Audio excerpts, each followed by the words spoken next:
boys zangu. Zviri sei? Baby, Sokoto bo. Hanzi kona tikita zi.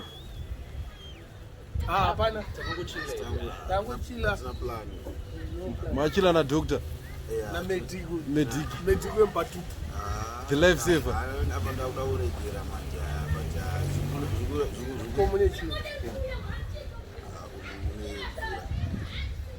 Ngatenderere menu. Cha tenderera cha. Chifonzo.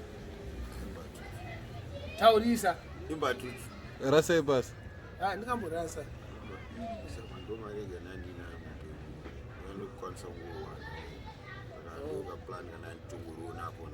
Saka watenga mari mbatu yangu. Mbatu yangu ndatenga 30 bob. Asi wildcatter isimbatu chani. Manje iwo urukure manje. Watenga 30 bond. Koma US inenge manje. Yes. As 30 cents. It's something like 30 cents. Yes. But who's quads as a food? And who's quads, but I've got no choice because in Kazin's Kajuga, one, but in my 8 days, I could afford to drink good stuff. One, but Mazwano Mandichi, Suzano Mia, Chihota, Plant Papa and I want to name it 2, but Papa and told so. Just imagine, even if you can look at me, yes, we don't know where we got tomorrow, not gonna plan. You just want to do a pair of say, and it's a plan. So, no Abatsirike see my phone, so you know about it. I am not going to know Abatsirike because at least I'll be doing my best. Teaching was wrong, China. I see the pastor to go regular. What do you think about it?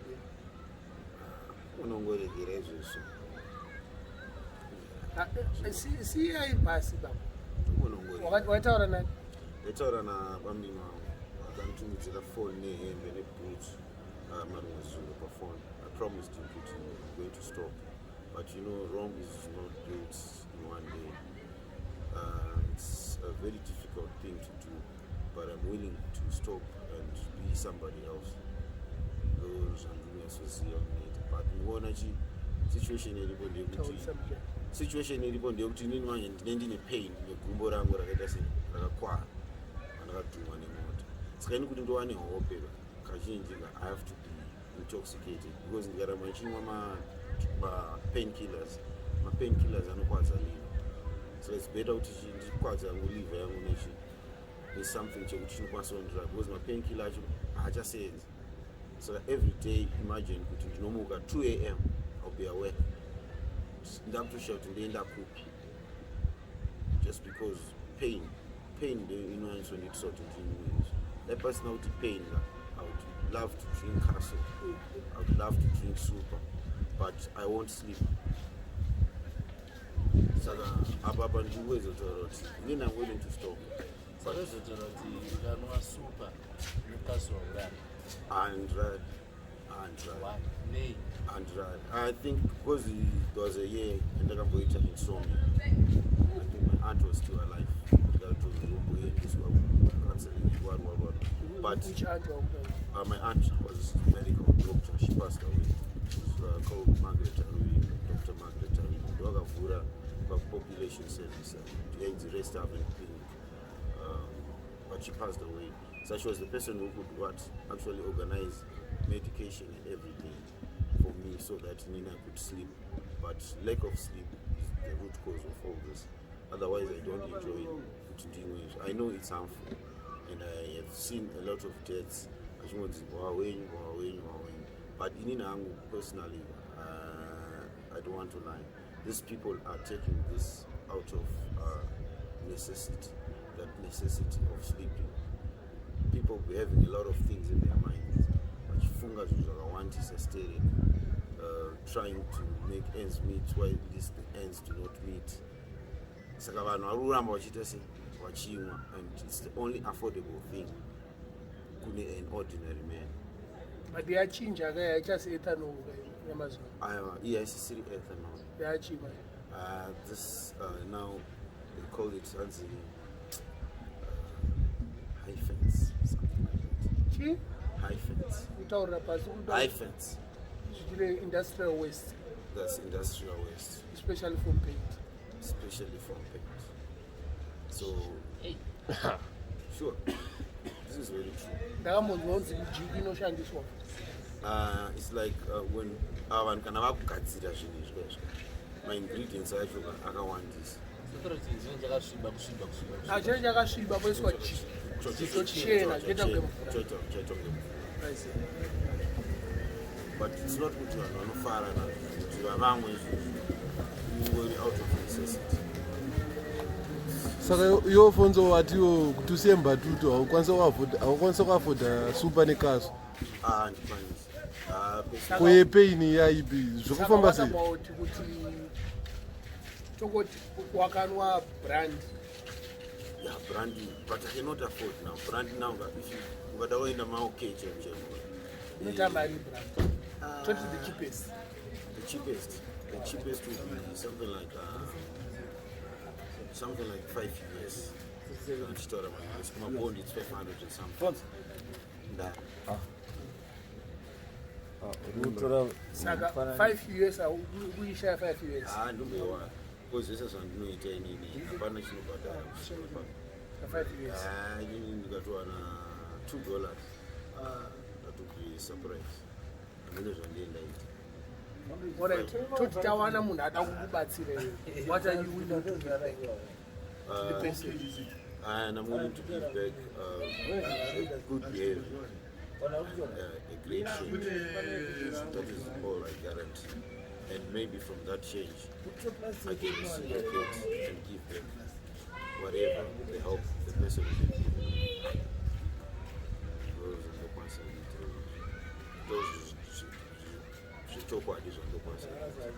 Let's say today, tongoti wanzi uda mari today.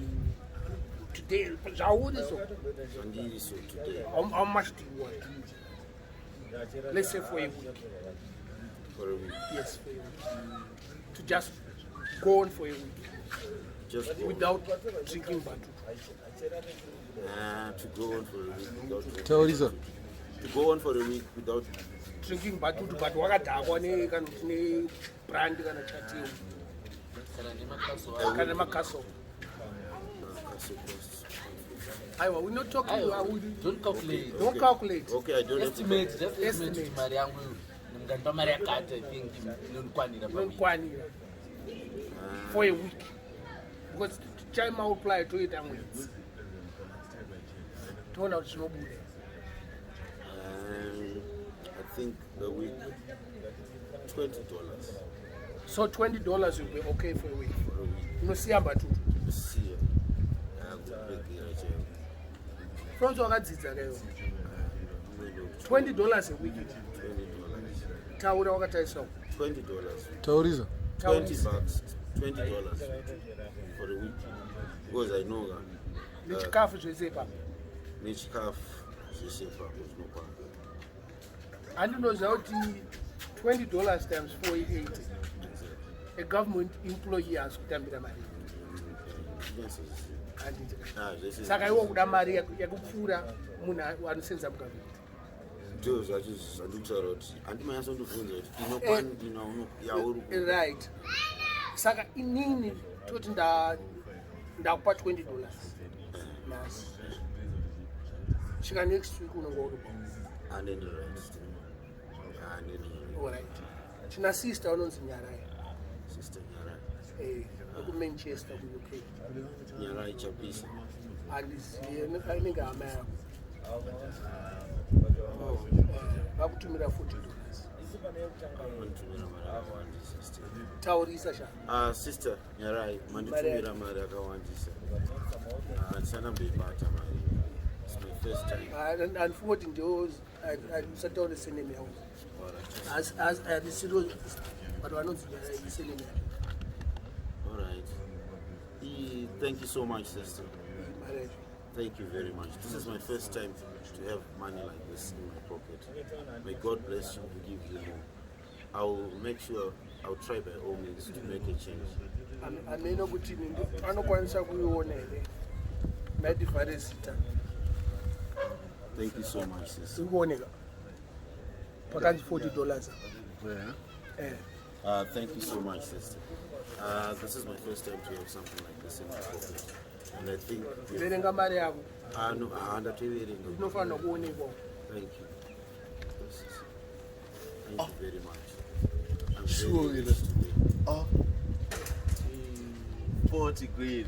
40 grand. Saka unotenga tumbatutu tungari. Hatichada zvondoa. apa pani mari 40 Aiwa, tiri tuke 30. Two weeks.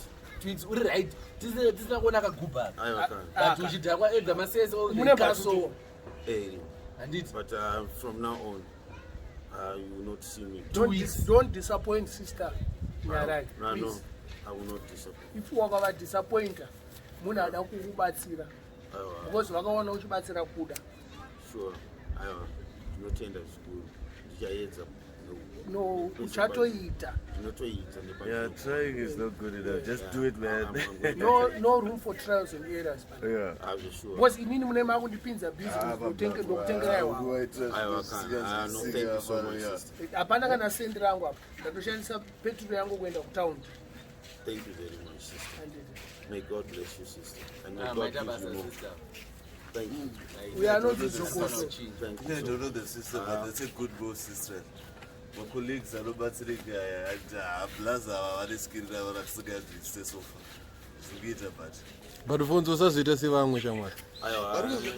chandodira anobva nafonso chinhuwani kugeza anogeza kwachaimba anowacha panyaya yembatutu chete ndayanga chimonedza iyi asi akangosiya izvozvo ka kana skini yake bo Plus triangodya zvangu. Iwo unoshanda mukantini. Anoshandira Wedzera unoshanda saka mukantini. Sadza Triangodya zvese zvanonoita. Ari makasabhadhara shakuita basa kuri right. kuri munhu hazizobuda. I'll keep this as my own receipt.